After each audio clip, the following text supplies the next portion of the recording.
যখন আমরা একটা ইংরেজি বাক্য বলতে চাই, মানে একটা বাংলা বাক্য ইংরেজিতে বলতে চাই যে আমার কোনো কিছু করতে ইচ্ছে হচ্ছে বা আমার কোনো কিছু করতে ইচ্ছে হচ্ছে না, তাহলে আমরা ইংরেজিতে কিভাবে বলবো? দেখেন, কোনো কিছু করতে ইচ্ছে হচ্ছে জন্য কি করব, ফিল লাইক ভার্বের সাথে আইএনজি যোগ করব। আর করতে ইচ্ছে হচ্ছে না তাহলে কি হবে, ডু অথবা ডাজ নট, এবারে ফিল লাইক। ওকে, তো দেখেন তাহলে আমার যেতে ইচ্ছে হচ্ছে তাহলে কি হবে, আই ফিল লাইক গোয়িং। আমার যেতে ইচ্ছে হচ্ছে আই ফিল লাইক গোয়িং। আমার খেতে ইচ্ছে হচ্ছে আই ফিল লাইক ইটিং। তার পড়তে ইচ্ছে হচ্ছে he feels like reading.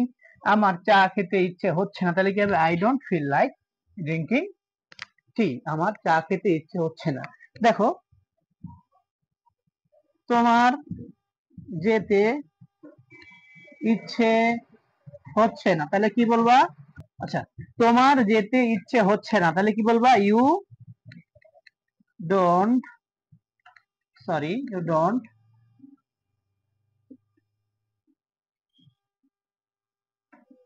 Feel like going. You don't feel like going, তোমার যেতে ইচ্ছে হচ্ছে না। এভাবে আমরা